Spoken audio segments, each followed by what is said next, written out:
روحانی معلومات ہو سکے تو کسی کاپی پر نوٹ کر لیں، زندگی بھر آپ کے کام آئے گی۔ سب سے مقبول ترین وظیفہ استغفار ہے۔ درود شریف روحانیت بڑھاتا ہے۔ بسم اللہ پڑھ لی جائیں تو شرمگاہ اور شیاطین کے درمیان پردہ بن جاتا ہے۔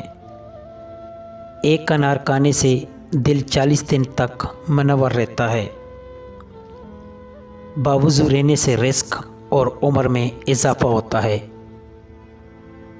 ہر جمعے کو صدقہ دینے سے والدین عذاب قبر سے محفوظ رہتے ہیں۔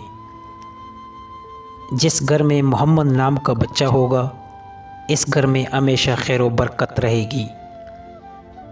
کھانا کھانے کے بعد برتنوں کو انگلیوں سے صاف کرنے سے رزق بڑھتا ہے۔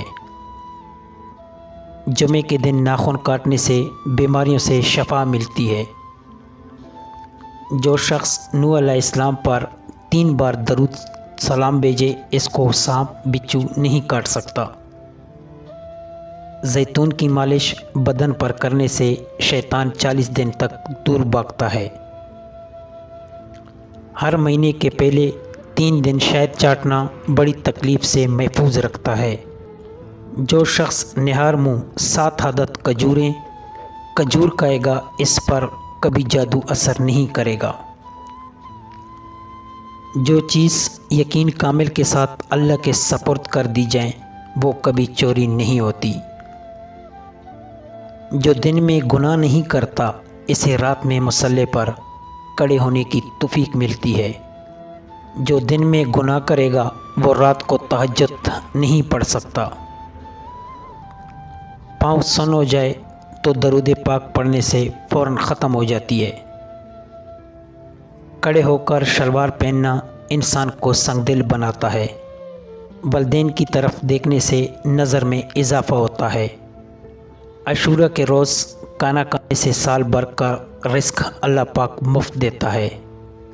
بھولی ہوئی چیز کو یاد کرنے کے لیے درود شریف پڑھیں۔ جو عافیت کی دعا مانگے گا، وہ ہمیشہ پرسکون رہے گا۔ قضاء حاجت کے وقت فلش میں تھوکنے سے ذہن کمزور ہوتا ہے۔ وبا کے دن میں درود شریف پڑھنے والا وبا سے محفوظ رہتا ہے۔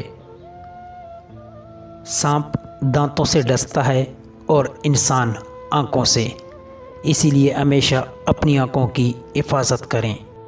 جو عورتوں پر بری نظر ڈالتا ہے، علم کا نور اس سے چھین لیا جاتا ہے۔ حجاب کرنے والی خواتین کبھی کینسر میں مبتلا نہیں ہوتی۔ بے پردہ عورت اور تنگ و باریک لباس پہننے والی عورت کی اولادیں بھی بے حیا نکلتی ہے۔ جس کی جتنی شہرت ہوگی، وہ اتنے ہی بے سکون رہے گا۔ عاشورہ کے دن سرما لگانے سے آنکھیں سارا سال دکھتی نہیں۔ 2 خواتین کے درمیان چلنے یا بیٹھنے سے طبیعت میں بگاڑ پیدا ہوتا ہے۔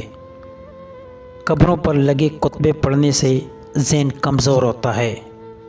تیز خوشبو لگانے والی عورت ڈبل گناہ کی مستحق ہوتی ہے، کیونکہ اس نے مردوں کو اپنی طرف متوجہ کرنے کا سامان پیدا کر دیا ہے۔ سنت نبی کے طریقے پر سونے والا کبھی ہارٹ اٹیک کا شکار نہیں ہوگا۔ کھڑے ہو کر پیشاب کرنے سے انسان جلدی مقروض ہو جاتا ہے۔